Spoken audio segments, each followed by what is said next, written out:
Assalamualaikum warahmatullahi wabarakatuh. Bismillahirrahmanirrahim. Tabarakalladzi nazzala al-furqana ala 'abdihi liyakuna lil 'alamina nadhira. Allahumma shalli wa sallim ala sayyidina maulana Muhammad wa ala alihi wa sahbihi asma'in, amma ba'du. Al-Mukarram sedanten keluarga besar Kiai Haji Hamid bin Abdillah bin Umar, wabil khusus paman kawula Kiai Haji Idris, ingkang kula hormati Kiai Haji Agus Ali Masyuri, Gus Zofur, Gus Sipul, sedanten mawon ingkang kula hormati para hadirin. Ini nanti mungkin ada 3 audisi yang diperlombakan Mbak Idris. Mungkin Gus Zofur, saya, Gus Ali. Nanti yang menang yang terakhir karena mikir sing iso ngalahno piye.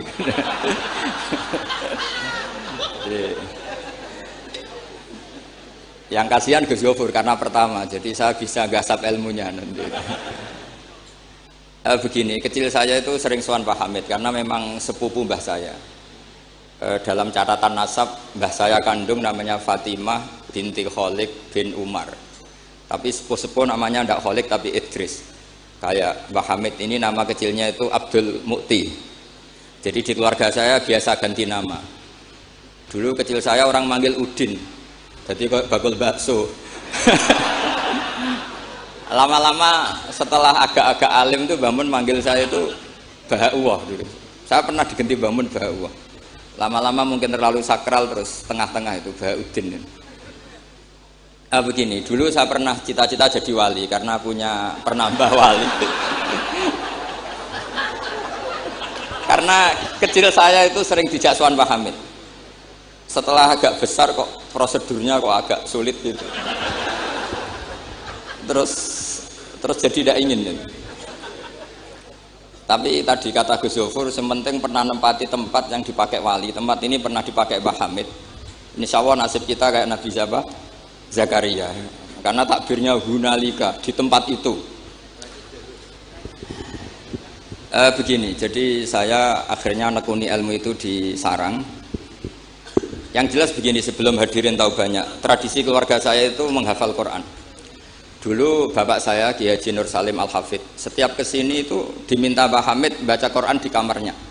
Jadi bapak saya itu kecelok ponaan mantu.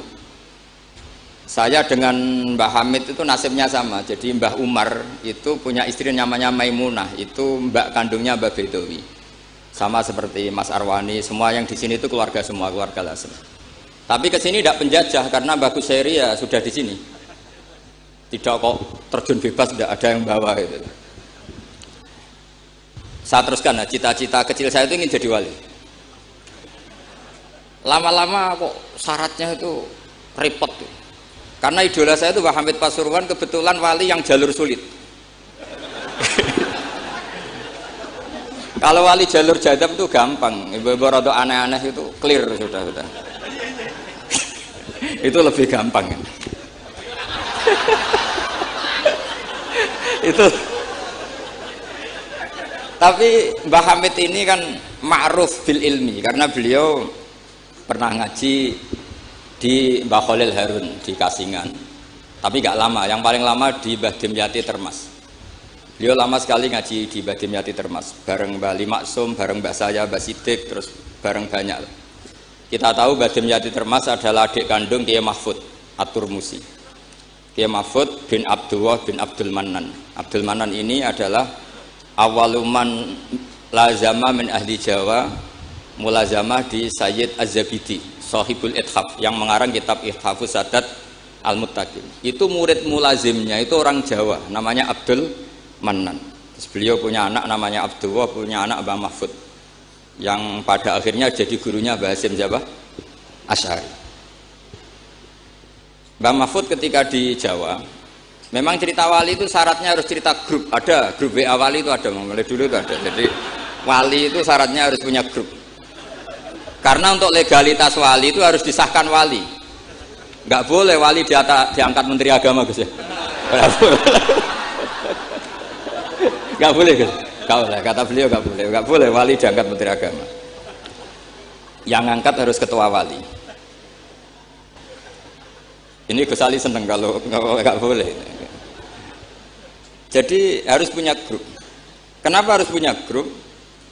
Karena syarat kebenaran itu harus disepakati, harus konsensus bena ahlil haq. Kalau NU menamakan ahwa ahlul halli wal aqdi.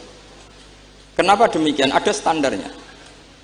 Dulu Kiai Hamid itu ma'ruf ngaji badim itu malah kitab Jamul Jami', kitab paling ruwet. Makanya alhamdulillah nggak banyak peminatnya. Karena sesuatu yang ruwet nggak perlu diteruskan. Jamul Jami' itu kitab yang saya dulu pernah ngaji Mbah Mun, abahnya Gus Zofur itu khatam.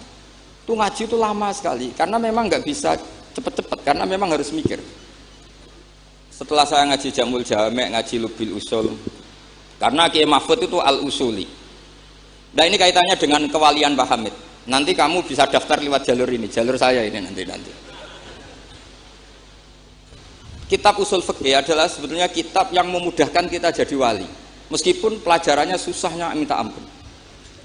Kenapa demikian? Karena usul fikih itu yang memberi ruang bahwa qutbu hadaddin adalah al-istildad bil mubahat.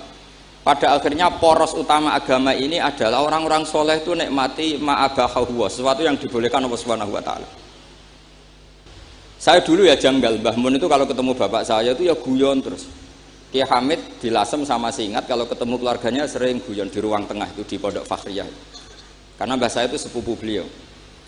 Dulu saya janggal sampai Mondok Sarang ya semua ulama kalau ketemu pasti guyon. Ternyata apa? Memang menurut pandangan usul fikih hukum mubah itu tidak ada. Kenapa tidak ada? Karena mubah itu maknanya bisa dilakukan, bisa ditinggalkan. Padahal dengan melakukan mubah seseorang pasti meninggalkan keharaman. Watarkul haram wajib, padahal meninggalkan barang haram itu wajib. Makanya rata-rata pondok-pondok salaf itu jarang santrinya diharamkan rokok, ngopi. Karena kalau kangkang itu ngopi terus rokokan dangak-dangak, itu artinya kan nikmati suasana pondok. Kayak apa kalau itu di bar itu, di kafe. Jadi itu bukan ngopi, itu tarkul haram.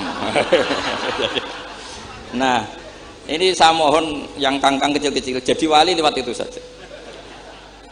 Sehingga tidur itu ya wajib. Karena dengan tidur kamu tidak bisa maling, tidak bisa dugem, tidak bisa ke kafe, tidak bisa di perapatan lihat wanita-wanita cantik. Jadi wan naumu ibaratun antar kilmaasi. Itu cara pandang usul fikih. Sehingga dengan cara pandang seperti ini Allah ngendikan wa min ayatihi manamukum billaili wan nahar. Termasuk ayatnya Allah adalah kamu tidur baik malam maupun siang dan baik subuh. Jadi cara pandang adalah al-manam itu tarkul ma'asi. Sehingga orang-orang usul fikih, makanya ketika Mbah Hamid terkenal wali, kemudian setelah saya besar tahu bahwa orang alim sampai bisa menerjemahkan menazamkan sulam taufik macam-macam lah. Yang saya kenang adalah saya ini itu, saya tak matur Mbak Idris, itu pernah Pak Alik saya ini apal diba, apal berjanji, apal burdah. Itu juga karena mbah saya kandung namanya Mbak Fatimah. Cung, Kak Hamid itu jadi wali, itu mergo apal burdah, apal diba. Karena saya masih ingin jadi wali, saya hafalkan. Akhirnya saya hafal. Saya tidak tahu ini kalau Gus Aziz ini hafal apa enggak. Padahal sarannya mantunya orang Islam harus hafal Gus. Ini kan. Jadi saya ini akhirnya saya hafal, sampai sekarang hafal. Tapi tidak untuk pidato, ya hafal saja. Kalau Pak Said Akil sirat, hafal terus ngendikan terus kalau pidato. Katanya kalau nggak hafal nggak NU katanya. Begini, saya ini termasuk pengagum wali-wali alim. Mimbenihim tentu Mbah Hamid. Pertama Mbah Mun terkenal wali itu juga diantaranya yang memaklumatkan itu Mbah Hamid. Ini ini ada Mas Arwani. Ketika Pak D. Taifur sama Mbah Hamid sama keluarga, beliau memutuskan sudah saya hanya sama keluarga. Ketika ada tamu dilihat sama Pak D. Taifur, itu siapa? Itu Gus Mun. Mbah Hamid spontan ngintikan rojulun alimun waliwah. Semenjak itu orang Mbah Hamid spontan komentari Mbah Mun rojulun alimun waliwah. Semenjak itu orang ya sama lah seperti Mbah Hamid dulu. Mungkin sudah wali, tapi maklumatnya ketika Habib Ja'far bin Syekhon memaklumatkan bahwa akan datang seorang wali, terus yang datang ngaji Ihya itu Kiai Hamid. Nah ini nunggu pengumuman berikutnya. Tapi tadi Gus Gofur sudah mengumumkan Gus Ali datang, ini juga wali ya. Jadi, anggap saja ini penobatan. Cuma yang agak masalah ini kan Gus Gofur itu pernah putus sama Gus Ali. Mbah Mun saja manggil Gus Ali lek. Jadi ini kalau betul penobatan minal adna ilal a'la ini agak. Jadi ini tauliyatul adna lil a'la. Jadi ini agak masalah. Maka belum begitu sah ini nanti. Atau kalau sah ya tanpa penobatan itu memang sudah wali itu. Jadi ini. Begini, saya minta supaya pendaftaran wali itu lewat jalur ilmu saja. Saya punya sekian cara untuk Anda menjadi wali, dekat Allah, maksudnya wali itu dekat Allah. Tentu tidak akan sekali berbahamid, sudah itu tidak sopan, ingin sekali berbahamid itu tidak sopan. Jadi wali yang biasa-biasa saja. Saya pernah baca hadis di Musnad Ahmad. Suatu saat Rasulullah itu kelihatan ceria sekali. Oh, monggo Gus Idrar, monggo. Monggo. Gimana Gus Idrar?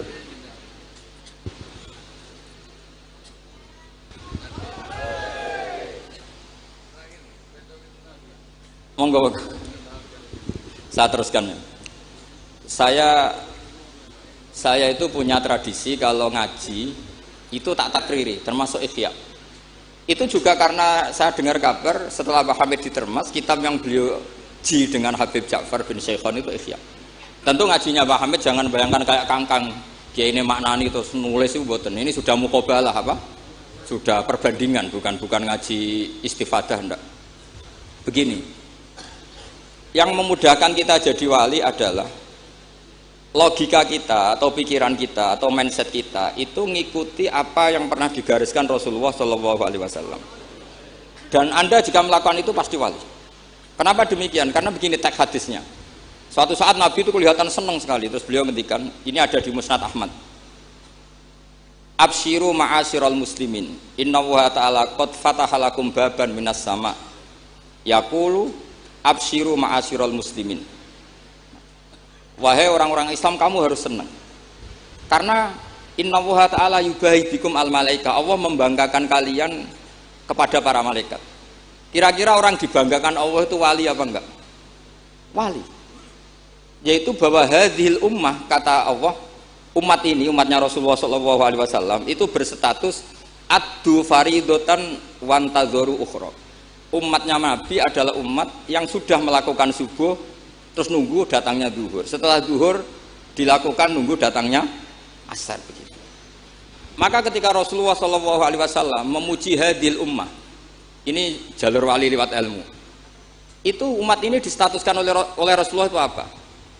Fal mu'min baina hasanatin. Orang mukmin itu selalu diantara dua kebaikan. Hasanatin qad qadaha wa hasanatin yantaziruha.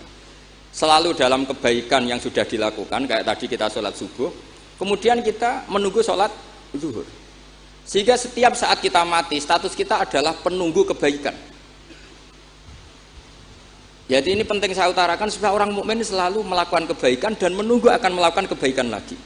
Sehingga safarnya begitu terus, perjalanannya begitu terus, dan itu bisa menjadi niat. Kemudian sebagian ulama ini dibabkan di bab niat.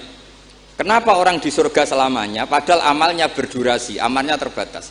Misalnya kita masuk surga, amal kita paling banter kan 60 tahun, 80 tahun. Kenapa kita di surga abadal abad? Itu oleh ulama seperti Imam Suyuti dibabkan bab niat. Karena kita punya niat, punya komitmen. Lau isna abadal abad la amanna ya abadal abad. Lau syi'na abadal abad ya la sholaina abadal abad. Karena kita punya niat, andaikan kita hidup selamanya, kita akan iman selamanya. Andaikan kita hidup selamanya, kita akan sholat selamanya. Nah, kenapa orang kafir mu'adzab abadal abad, padahal dia kafirnya juga terbatas? Karena di hati mereka, kalau hidup terus ya akan begitu terus. Sehingga disebut itu dibabkan di bab apa nih? Niat.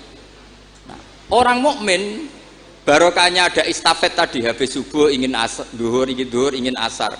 Selalu perjalanannya dari estafet melakukan kebaikan menuju estafet kebaikan yang lain. Makanya orang mukmin kata Rasulullah SAW, fal mukmin bena hasanatin, yaitu hasanatin qad qadaha wa hasanatin yantaziruha. Sehingga saya mohon sekali kalau jenengan sedang melakukan kebaikan, Harus langsung punya niat kebaikan yang lain, kebaikan. Makanya saya tetap berharap suatu saat setelah Mbah Hamid akan lahir wali baru, lahir wali. Ngenteni terus. Orang kudu kasil saiki, ngenteni wae ben terus. Karena kalau kasil saiki malah ndak nganti ngenteni. Saya itu pernah kalah debat sama santri seumur-umur itu satu. Gus, jenengan sama saya itu masuknya surga cepat saya kan. Kenapa? Kata Rasulullah, man salaka tariqan yaltamisu fihi ilman sahalallahu lahu tariqan ilal jannah. Itu yang masuk surga itu yang masih mencari-cari. Kalau jenengan sudah ketemu itu enggak masuk hadis itu. Wah, kurang ajar betul itu orang itu. Jadi itu syaratnya harus masih mencari. Kalau sudah ketemu itu enggak masuk hadis itu karena sudah ada yaltamisu fihi ilman. Ini saya ijazahkan kepada Gus-Gus yang muda. Saya ngijazahi Mbak Idris enggak berani. Tak ijazahkan ini sama Gus Aziz. Mbah Hamid dulu masyhurnya itu supaya orang-orang tua ini yaltamisu fihi ilman. Itu yang orang-orang sepuh itu kalau sowan beliau disuruh ngapalkan Quran. Ada yang 2 tahun mati, 4 tahun mati. Sementing kata beliau, kata Mbah Hamid sini, sementing kowe nuju golek ilmu cum. Termasuk Pak De Bukhari yang orang Lasem itu juga ngapalkan Quran. Ada yang 6 juz mati, 9 juz mati. Karena Mbah Hamid ingin semua orang itu yaltamisu fihi ilman, bahwa dalam kehidupan ini mencari-cari apa? Ilmu. Meskipun beliau tahu secara teori nggak sampai umurnya. Makanya kalau suwun yang sepuh-sepuh ini juga terus daftar wali nanti, terus belajar. Tapi jangan buku yang menyesatkan. Nah, kenapa begitu? Karena ulama dulu tuh ingin semua orang itu melakukan hasanatin qad qadoha wa hasanatin yang taziru.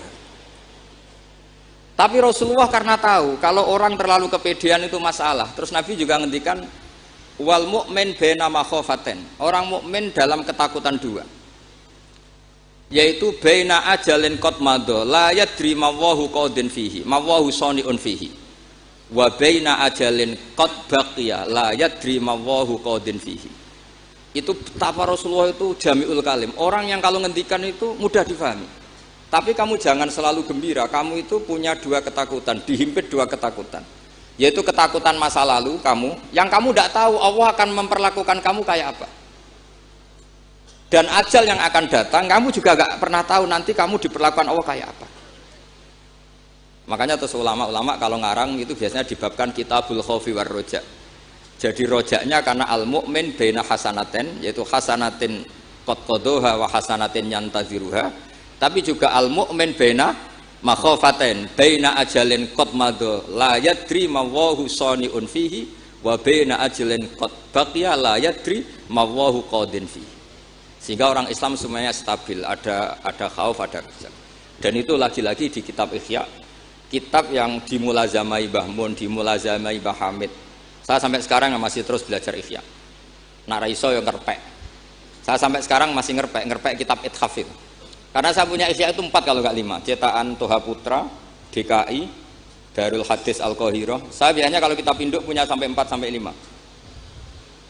Nggak tahu kalau ibu induk nggak tahu itu punya, nggak tahu saya. Pokoknya kalau kitab induk itu saya punya sampai 4. Karena sering salah cetak. Kenapa dulu sering salah cetak begini? Kalau seorang ulama ngarang itu ditungguin muridnya. Imam Buaiti nulis, Imam Buzani nulis, Imam Robi nulis. Mungkin karena Imam Syafi'i ngendikan misalnya yas tasfir. Mungkin yang satu nulis pakai shin, yang satu nulis pakai sod. Sehingga kitab sekecil takrib itu ada wafinus sotin nggak ada.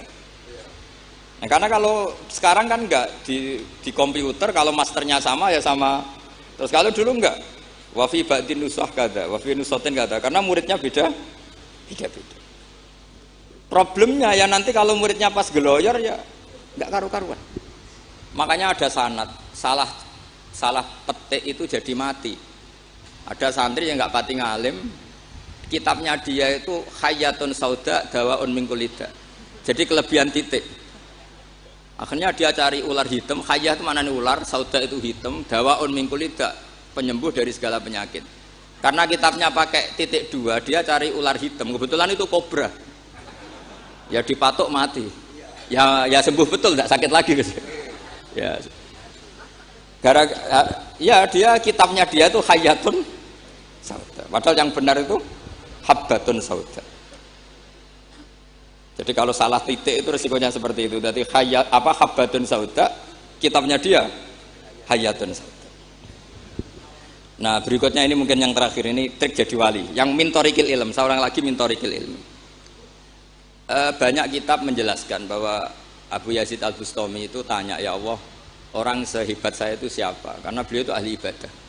Sama Allah dijawab oleh Hatif ya tentu. Kamu tidak usah tanya caranya Allah jawab gimana. Tidak wali itu tetap nggak bisa tuh. Jadi wali dulu nanti tahu sendiri. Ditunjukin temannya yang pinggirnya itu loh, teman kamu yang tidur. Kenapa ya Allah? Ini orang sama saya husnudzon, tahu bahwa saya ini baik sekali, makanya ditinggal tidur. Kalau kamu ibadah terus, jadi ada gimananya gitu sama saya. Jadi kamu jadi wali yang jalur itu aja, yang apa? Ya husnudzon itu. Sampai di Ihya itu ada makalah begini. Suatu saat zaman kalau sudah rusak, itu hatta yakuna ahsana a'malihim an-naum. Sehingga amal terbaik mereka itu tidur. Kenapa demikian? Saya pernah belajar juga sama bapak. Kalau bapak guyon tuh gini. Kan di Hikam itu ada makalah gini. Manusia itu siapa? Kata Hikam, man kanat mahasinuhu masawiyah. Manusia itu orang yang kalau baik saja buruk, apalagi pas buruk. Jadi manusia itu man kanat mahasinuhu masawiyah, fa kaifa la takunu masawihi masawiyah. Manusia itu orang pas baik saja buruk, apalagi pas buruk. Terus tak tanya bapak, kalau niku Pak, imam masjid sing istiqomah, ya apa istiqomah? Tapi ono kemungkinan yen ra ikhlas nak dimami wong liya. Sama sih itu. Imam masjid ning desa-desa itu istiqomah, kadang niate ben gak kena wong liya. Sehingga banyak alumni yang ngantri itu gak jadi imam karena sampai watuk, sampai pelo ora fase tetep mau digenti. Dalile saking istiqomah. Tapi kita kan ndak tahu mergo ditindah wong liya apa enggak kan ndak pernah tahu. Jadi manusia itu mangkanat mahasinuhu masawiyah fa kaifa la takunu masawihi masawiyah. Nah begitu juga misalnya orang alim, saya ini kata orang banyak itu alim, baik kan? Tapi akhirnya nggak sopan. Saya di atas Gus Zofur, di atas Gus Ali ini kan nggak sopan. Makanya tak jamin ini nggak lama-lama, karena nggak sopan tuh nggak boleh lama-lama gitu. Jadi orang itu apapun baiknya itu pasti ada sisi. Itu guyonannya orang-orang alim dulu itu sampai gitu. Man kanat mahasinuhu masawiyah fa kaifa la takunu masawihi masawiyah. Manusia itu orang yang saat baik saja ada buruknya, apalagi pas buruk. Coba kamu fikir itu bagus karena ngeringankan hisab. Tapi ono tangga lara ra iso nulung, ono wong macam-macam ra iso nulung. Padahal fikir itu bagus. Allahumma ahyini miskinan wa amitni miskinan. Engko sugih, ya apik iso nulung wong macam-macam. Tapi mesti ono sombonge ora tak tulung ra urip kono. Terus sampean takok, "Lah carane piye, Gus?" Ngaku ora gurumu kok takoki. Tapi ini mau cerita. Jadi saya tolong siapapun yang jadi wali itu pikirannya harus niru ulama-ulama dulu. Ini yang terakhir, bapak dapat ijazah dari Mbah Hamid itu gini, kalau mau ngaji atau baca apa, ya Allah saya niat kayak niatnya Syekh Abdul Qadir apa? Al-Jilani. Itu masyhur itu ijazah Mbah Hamid. Karena kalau kita yang niat itu potensi salah, maka numpang niatnya Syekh Abdul Qadir Jilani. Setelah saya ngaji di Sarang sama Mbah Mun, ternyata pola-pola itu dipakai. Daripada minta keliru, mendingan Allahumma inni as'aluka ma as'alaka bi abduka nabiyuka Muhammad wa asta'idzu bika masta'adza min habibuka nabiyuka Muhammad. Karena sekali doa itu keliru, itu masalah. Di Hikam itu ada cerita lucu, itu masyhur itu. Ada seorang wali tapi hamal, tukang mangkul barang di karena dia seorang wali, setelah dapat makan satu piring cukup pulang dia, karena dia tidak ingin kaya. Setelah itu ibadah terus. Lama-lama matur, ya Allah saya ini seorang wali, konsentrasi saya hanya ibadah, ngapain harus kerja jadi hamal, tukang manol. Mbok kasih rezeki yang tanpa saya kerja. Singkat cerita sama Allah ditegir, dicurigai maling, terus dipenjara. Dipenjara tiap pagi dapat makan, sore dapat makan. Terus tanya, ya Allah kenapa jadinya gini? Kan kamu minta rezeki tanpa kerja. Ya di penjara itu gitu.